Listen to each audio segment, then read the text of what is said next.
Every single day, thousands of dropshippers wake up, open Facebook Ads Manager, and light their money on fire. Not because they are stupid, not because they don't work hard, but because they choose the wrong battlefield. And here is the thing nobody in this space wants to say out loud. Facebook dropshipping and Google dropshipping are not the same game. They are not even close. One of them puts you in front of people who are desperately searching for what you sell. The other one interrupts someone who is watching cat videos and arguing about a football in the comments. I think you already know which one is which, but stay with me here because the difference goes much deeper than that. By the end of this video, you are going to understand exactly why Google dropshipping is the most underrated weapon in e-commerce right now, and why most people are still sleeping on it, while their Facebook ad budgets slowly drain. Hey, if we haven't met before, I'm Toval's digital avatar. While he's in the trenches helping clients scale their stores and get more sales, I'm here to make sure you never miss a beat on what is happening in AI and e-commerce. Toval personally reads every single comment, so make sure you drop something below. Let me paint you a picture. It's Tuesday afternoon. Two people are on their phones at the exact same moment. Person A is on Google. They type in best dog harness for large breeds. They are not browsing. They are not killing time. They are on a mission. They have a problem. They know what they want and they are ready to hand someone their credit card the moment the right result shows up. Person B is on Facebook. They are scrolling. They just laughed at a meme.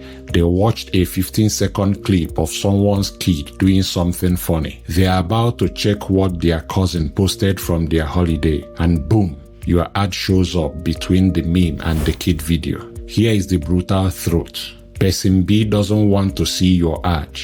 You are not solving a problem for them. You are an interruption. You are the commercial break they are trying to skip. Person A is literally asking Google to find your product for them. That is the single most important distinction in all of paid advertising. Intent. The person on Google has it. The person on Facebook doesn't. And every single metric, your click-through rate, your conversion rate, your cost per acquisition, every single one of those numbers flows downstream from that one fact, intent. But here is where it gets even more interesting. Because it's not just about intent, there is a cost behind this that most dropshippers never calculate. Think about what it actually means to advertise to someone with no intent.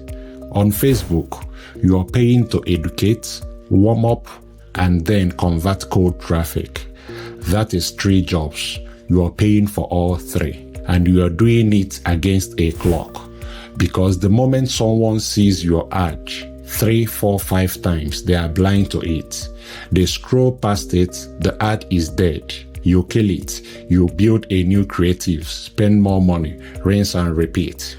This is called creative fatigue, and it is the silent killer of Facebook dropshipping. You could have the most profitable product in the world, and Facebook will eventually eat through your margins just from the sheer cost of constantly producing new angles, new creatives, new audiences, just to stay visible. Google doesn't work like that. When someone types a search query into Google, that query doesn't get tired of your ad.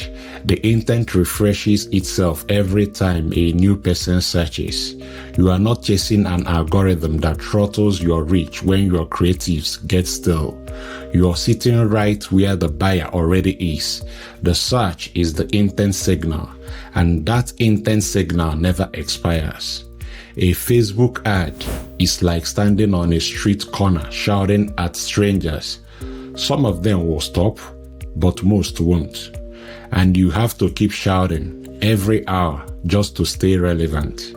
A Google shopping ad is like owning the first shop on the street that every person with a shopping list walks past.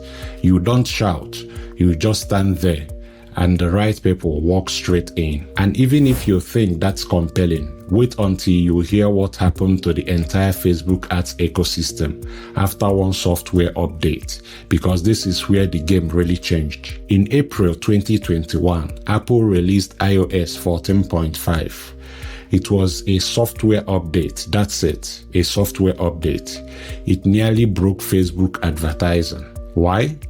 Because iOS 14 apps ask users for permission before tracking them across the internet. The vast majority of iPhone users, around 75%, said no. Overnight, Facebook lost the ability to accurately track what happened after someone clicked an ad. Conversion data became blurry. Audiences became less precise. Return on ad spend numbers became unreliable. Dropshippers who had built entire businesses on Facebook pixel data woke up and found out their data was wrong. Their winning campaigns stopped working.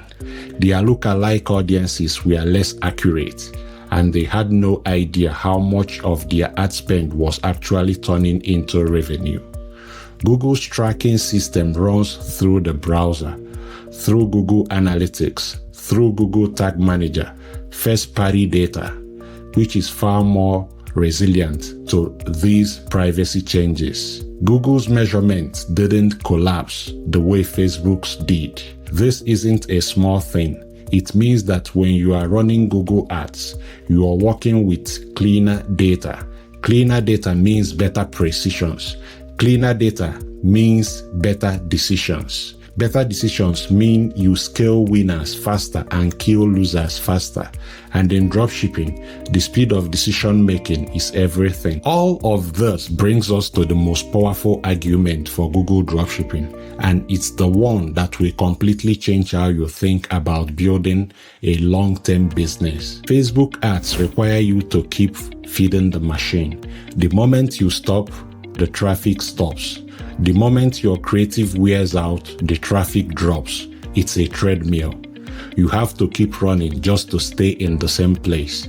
Google Shopping and Google Search ads operate differently. When you find a search term that converts, real buyer intent keyword, that keyword keeps working. People searched for pet harness for dogs last month. They are searching for it this month. They will search for it next month. The demand is stable. The intent is consistent.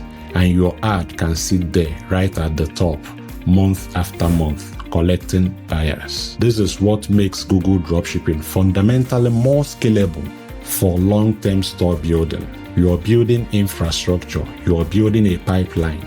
Every winning keyword you find adds another pipeline to your revenue system. Facebook is more like hunting.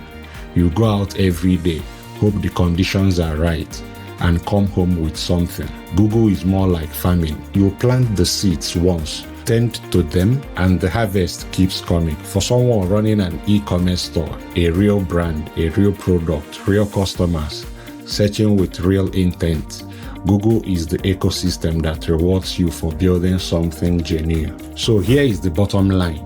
Facebook dropshipping puts you in a war of attention.